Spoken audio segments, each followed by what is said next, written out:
भारत माता की जय। भारत माता की जय। बेके बेको न्याय बेको।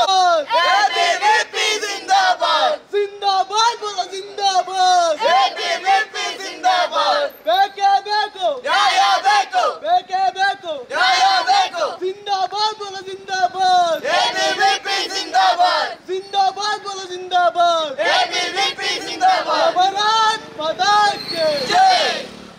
बोलो भारत माता की जय। बोलो भारत माता की जय। बोलो भारत माता की जय।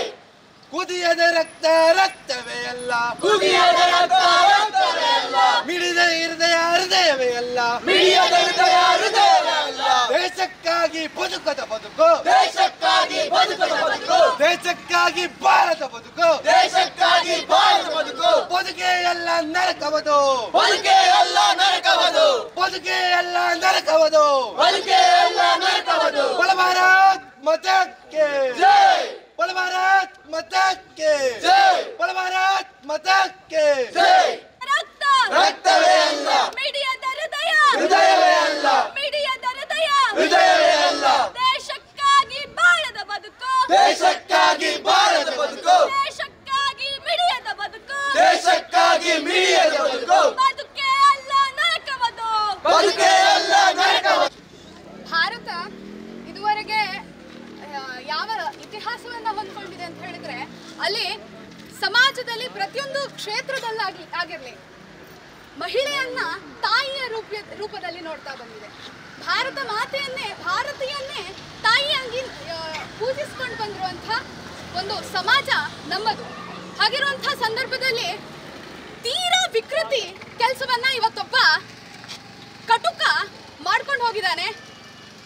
ಒಂದು ವಿದ್ಯಾ ದೇಗುಲ ಅಂತ ಹೇಳಿದ್ರೆ ಅದು ವಿದ್ಯಾರ್ಜನೆಗೆ ಇರುವಂಥ ಒಂದು ಜಾಗ.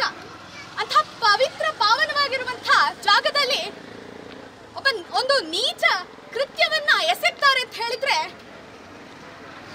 ಇದಕ್ಕೆಲ್ಲ ಏನ್ ಹೇಳಬೇಕು ಅಂತ ನಂಗೆ ನಿಜವಾಗ್ಲೂ ಅರ್ಥ ಆಗ್ತಾ ಇಲ್ಲ.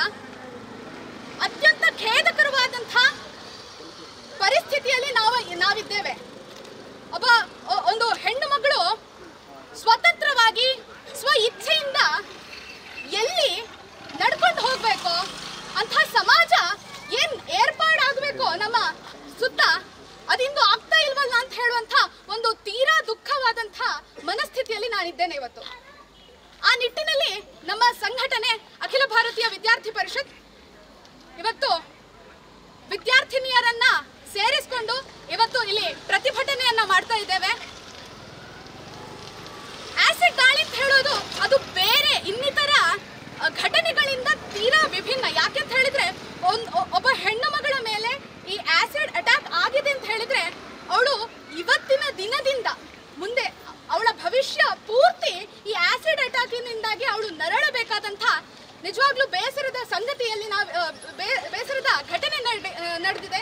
ಇದನ್ನ ನಾವು ಅತ್ಯಂತ ತೀಕ್ಷ್ಣವಾಗಿ ಖಂಡಿಸ್ತಾ ಇದ್ದೇವೆ. ಮುಂದೆಂದೂ ಇಂಥ ಘಟನೆಗಳು ಮರುಕಳಿಸದ ರೀತಿಯಲ್ಲಿ ಜಿಲ್ಲಾಡಳಿತ ಆಗಿರಲಿ ಸರ್ಕಾರವಾಗಿರಲಿ ಬೇಕಾದಂಥ ವ್ಯವಸ್ಥೆಯನ್ನ ಮಾಡಬೇಕು. ನಾವು ಕಳೆದ ಕೆಲವಾರು ತಿಂಗಳುಗಳಿಂದ ನೋಡಬಹುದು, ಅದು ಉಡುಪಿಯಲ್ಲಿ ಆಗಿರಲಿ ಅಲ್ಲಿ ಕೂಡ ಮಹಿಳೆಯರಿಗೆ ಸ್ವತಂತ್ರವಾಗಿ ಇರಬೇಕಾದಂತಹ ಪರಿಸ್ಥಿತಿಯ ನಿರ್ಮಾಣವೇ ಆಗ್ತಾ ಇಲ್ಲ. ಒಂದು ವಿದ್ಯಾಸಂಸ್ಥೆ ಹೇಗಿರಬೇಕು ಅಂತ ಹೇಳಿದ್ರೆ ಅಲ್ಲಿ ಮಾನಸಿಕವಾಗಿ ಆಗಿರ್ಲಿ ದೈಹಿಕವಾಗಿರ್ಲಿ ಸ್ವತಂತ್ರವಾಗಿ ವಿದ್ಯಾರ್ಥಿಗಳು ಹೋಗಿ ಅಲ್ಲಿ ವಿದ್ಯಾರ್ಜನೆಯನ್ನ ಮಾಡಬೇಕು. ಅಂಥ ಪವಿತ್ರವಾಗಿರುವಂಥ ಸ್ಥಳದಲ್ಲಿ ಇದು ಅಮಾನುಷೀಯವಾದಂಥ ಕೃತ್ಯ ಆಗಿದೆ. ನಾವು ಆಸಿಡ್ ಅಟ್ಯಾಕ್ನಿಂದ ನರಳಿದಂಥ ವಿದ್ಯಾರ್ಥಿನಿಯರ ಪರವಾಗಿದ್ದೇವೆ. ಇಂಥ ಘಟನೆ ಇನ್ನೆಂದಿಗೂ ಆಗದ ರೀತಿಯಲ್ಲಿ ಮುತುವರ್ಜಿಯನ್ನು ವಹಿಸಬೇಕು ಅಂತ ಹೇಳಿ ಸರ್ಕಾರಕ್ಕೆ ತೀವ್ರವಾದಂಥ ಸರ್ಕಾರವನ್ನ ನಾವು ಕೇಳ್ಕೊಳ್ತಿದ್ದೇವೆ. 2-3 ಘಟನೆಗಳು ಈಗಾಗಲೇ ಆಗಿದೆ. ಅದು ಉಡುಪಿಯಲ್ಲಿ ಆಗಿರಲಿ, ಹಾಗೆ ವಿಧಾನಸೌಧದ ಮುಂದೆ ಆಗಿರುವಂಥ ಪಾಕಿಸ್ತಾನ ಪರವಾದಂಥ ಘೋಷಣೆಯ ವಿಷಯವಾಗಿರಲಿ, ಹಾಗೆಯೇ ಬಾಂಬ್ ಸ್ಫೋಟ ಆಗಿರಲಿ, ಇವತ್ತು ನಡೆದಂಥ ಆಸಿಡ್ ದಾಳಿ ಆಗಿರಲಿ, ಸರ್ಕಾರ ಎಲ್ಲೋ ಎಡವ್ತಾ ಇದೆ ಅಂತ ನಮ್ಗೆ ಅನಿಸ್ತಾ ಇದೆ. ಮುಂದುವರಿತಾ ಇಂಥ ಘಟನೆಗಳು ನಡೀತಾ ಇದೆ. ಸಮಾಜಕ್ಕೆ ಒಂದು ಬೇರೆ ಸಂದೇಶ ಹೋಗ್ತಾ ಇದೆ. ಅದನ್ನ ನಿಲ್ಲಿಸಬೇಕು. ಅದಕ್ಕೆ ಬೇಕಾದಂಥ ವ್ಯವಸ್ಥೆಯನ್ನ ಸರ್ಕಾರ ತಕ್ಷಣದಿಂದ ಮಾಡಬೇಕು. ಒಂದಲ್ಲ ಎರಡಲ್ಲ ಘಟನೆಗಳು ನಡೀತಾ ಇದೆ ಅಂತ ಆಗಿರುವಾಗ ಯಾಕೆ ಇನ್ನೂ ಸರ್ಕಾರ ಮಲಗಿ ಇದೆ ಅಂತ ಹೇಳುವಂಥದ್ದು ನಮ್ಮ ಪ್ರಶ್ನೆ ಆಗಿದೆ. ಇದರ ವಿರುದ್ಧವಾಗಿ ವಿದ್ಯಾರ್ಥಿನಿಯರು ಇವತ್ತು ನಾವು ಸೇರ್ಕೊಂಡಿದ್ದೇವೆ. ನಮ್ಮ ಆಗ್ರಹ ಇಷ್ಟೇ, ನಮಗೆ ನಮ್ಮ ಸಮಾಜದಲ್ಲಿ ಮಹಿಳಾ ಪ್ರಾತಿನಿಧ್ಯವನ್ನ ನೀಡಿದಂಥ ಈ ಸಮಾಜದಲ್ಲಿ, ಈ ಭಾರತೀಯ ಸಮಾಜದಲ್ಲಿ ನಮಗೆ ಸ್ವಇಚ್ಛೆಯಿಂದ ಸ್ವತಂತ್ರವಾಗಿ ನಡೆದುಕೊಂಡು ಹೋಗಬೇಕು ಅಂತ ವ್ಯವಸ್ಥೆಯನ್ನ ಜಿಲ್ಲಾಡಳಿತ ಕೂಡ ಮಾಡಬೇಕು, ಸರ್ಕಾರವೂ ಮಾಡಬೇಕು. ರಾತ್ರಿ ಹೋಗ್ಬೇಕು ಅಂತ ಹೇಳಿದ್ರೆ ಭಯದ ವಾತಾವರಣ ಈಗ ಈ ಆಸಿಡ್ ಅಟ್ಯಾಕ್ ನಿಂದ ಆಗಿದೆ. ಈ ಭಯದ ವಾತಾವರಣ ಹೋಗಬೇಕು ಅಂತ ಹೇಳಿದ್ರೆ ತಕ್ಷಣವೇ ಆರೋಪಿಗಳನ್ನ ಬಂಧಿಸಿದ್ದಾರೆ, ಹೌದು. ಆದ್ರೆ ಅವರಿಗೆ ಯಾವ ತೀಕ್ಷ್ಣವಾದಂತಹ ಶಿಕ್ಷೆಯನ್ನ ಕೊಡಬೇಕು. ಇನ್ನು ಮುಂದೆ ಈ ಮನಸ್ಥಿತಿಯ ಜನರು, ಈ ಮನಸ್ಥಿತಿಯ ಕಟುಕರು, ನೀಚರು ಇನ್ನು ಮುಂದೆ ಈ ಸಮಾಜದಲ್ಲಿ ಬರಬಾರ್ದು ಅಂತಹ ಶಿಕ್ಷೆಯನ್ನ ಸರ್ಕಾರ ಕೊಡಬೇಕು ಅಂತ ನಾವು ಈ ಪ್ರತಿಭಟನೆಯ ಮೂಲಕ ಆಗ್ರಹಿಸ್ತಾ ಇದ್ದೇವೆ. ಇದನ್ನ ಸರ್ಕಾರ ತೀವ್ರತರವಾಗಿ ಗಮನಿಸಿ ಇದಕ್ಕೆ ಬೇಕಾದಂಥ ಕೆಲಸವನ್ನ ಮಾಡಲೇಬೇಕು. ಮಾಡಲಿಲ್ಲ ಅಂತ ಆದ್ರೆ ನಮ್ಮ ಪ್ರತಿಭಟನೆ ನಿಜವಾಗ್ಲೂ ಘೋರವಾಗಿರ್ತದೆ. ಇದನ್ನ ತಕ್ಷಣ ಇದಕ್ಕೆ ಬೇಕಾದಂಥ ವ್ಯವಸ್ಥೆಯನ್ನ ಸರ್ಕಾರ ಮಾಡಬೇಕು ಅಂತ ಹೇಳಿ ನಾವು ಆಗ್ರಹಿಸ್ತಾ ಇದ್ದೇವೆ.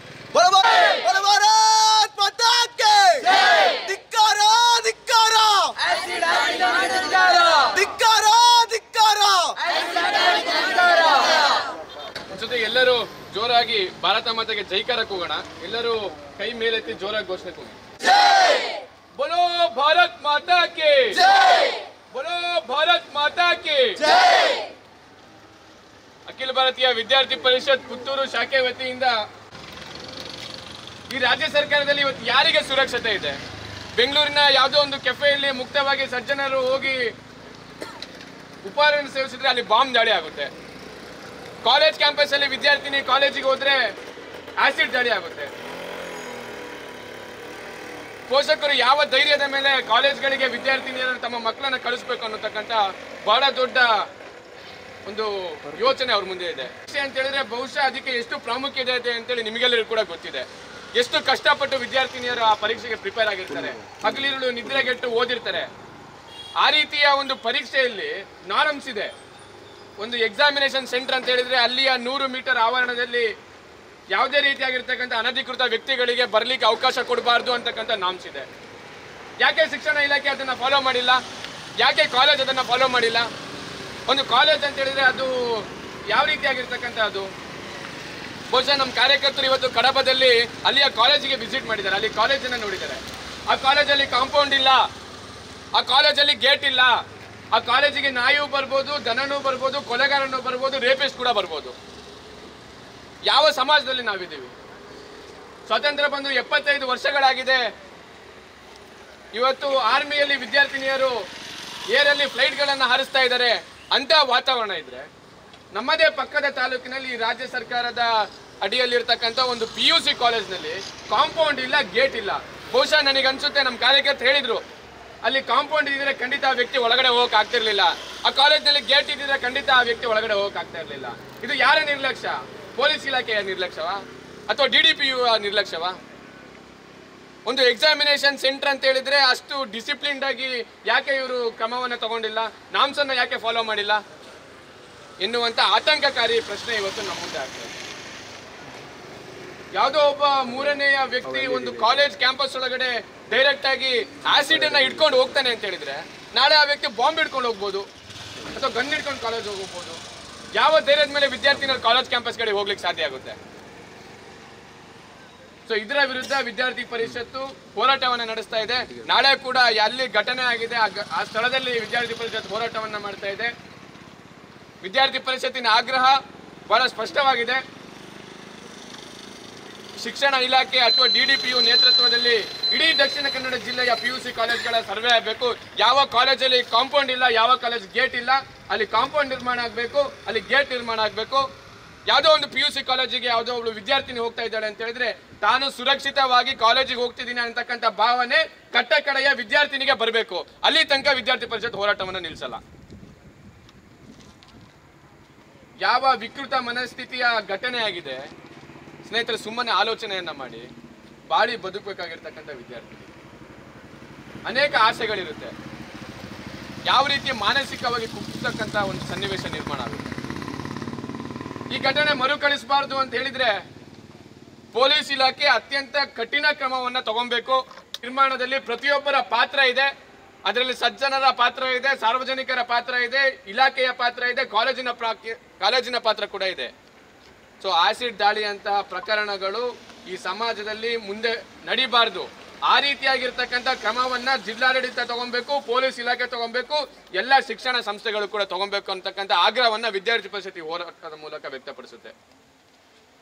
ಸೊ ಕಠಿಣವಾಗಿರ್ತಕ್ಕಂಥ ಕ್ರಮವನ್ನ ಕೊಟ್ಟು ಜಿಲ್ಲಾಡಳಿತ, ಜಿಲ್ಲಾ ಪೊಲೀಸ್ ಇಲಾಖೆ ದಕ್ಷಿಣ ಕನ್ನಡ ಜಿಲ್ಲೆಯ ಯಾವುದೋ ಸಣ್ಣ ಗ್ರಾಮದಿಂದ ಅಥವಾ ಹೋಬಳಿ ಕೇಂದ್ರದಲ್ಲಿರ್ತಕ್ಕಂಥ PUC ಕಾಲೇಜಲ್ಲಿ ಹೋಗ್ತಕ್ಕಂಥ ವಿದ್ಯಾರ್ಥಿನಿ ತಾನು ಸುರಕ್ಷಿತ ಅಂತಕ್ಕಂಥ ವಾತಾವರಣ ನಿರ್ಮಾಣ ಆಗಬೇಕು. ಇದನ್ನ ವಿದ್ಯಾರ್ಥಿ ಪರಿಷತ್ ಆಗ್ರಹವನ್ನು ವ್ಯಕ್ತಪಡಿಸುತ್ತೆ. ಆ ವಾತಾವರಣ ನಿರ್ಮಾಣ ಆಗುವ ತನಕ ವಿದ್ಯಾರ್ಥಿ ಪರಿಷತ್ ಹೋರಾಟವನ್ನ ಮುಂದುವರಿಸುತ್ತೆ ಅಂತಕ್ಕಂಥ ಮಾತನ್ನ ಹೇಳ್ತಾ ಒಂದು ಸತಿ ಜೋರಾಗಿ ರಾಜ್ಯ ಸರ್ಕಾರಕ್ಕೆ ಧಿಕ್ಕಾರವನ್ನ ಕೂಗೋಣ. ಕಾನೂನು ಸುವ್ಯವಸ್ಥೆಯನ್ನ ಹಳ್ಳ ಹಿಡಿಸಿರುವ ರಾಜ್ಯ ಸರ್ಕಾರಕ್ಕೆ ಹೇಳಿ ಧಿಕ್ಕಾರ. ಕಾನೂನು ಸುವ್ಯವಸ್ಥೆಯನ್ನ ಹಳ್ಳ ಹಿಡಿಸಿರುವ ರಾಜ್ಯ ಸರ್ಕಾರಕ್ಕೆ ಹೇಳಿ ಧಿಕ್ಕಾರ. ಅತ್ತೆ, ಇದು ನನ್ನ ಬರ್ಡೇ ಗಿಫ್ಟ್. ಇದೆಲ್ಲ ಜೀವನದಲ್ಲಿ ನನಗೋಸ್ಕರ ತಗೊಂಡ್ಬಂದಿದ್ದಾರೆ. ನಿನ್ ಮೇಲೆ ತುಂಬಾ ಚೆನ್ನಾಗಿ ಕಾಣುತ್ತೆ. ಇದು ತುಂಬಾ ಚೆನ್ನಾಗಿದೆ ಅಲ್ವಾ? ತುಂಬಾ ಚೆನ್ನಾಗಿದೆ.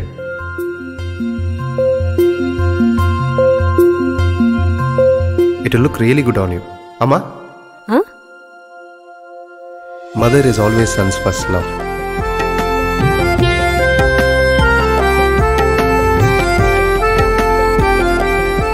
ಪ್ರತಿ ಪೀಳಿಗೆಯ ಪ್ರೀತಿಯ ಮಳಿಗೆ GL ಆಚಾರ್ಯ ಜುವೆಲ್ಲರ್ಸ್. ಸುದ್ದಿ ಚಾನಲ್, ಕ್ಷಣ ಕ್ಷಣದ ಸುದ್ದಿಗಾಗಿ.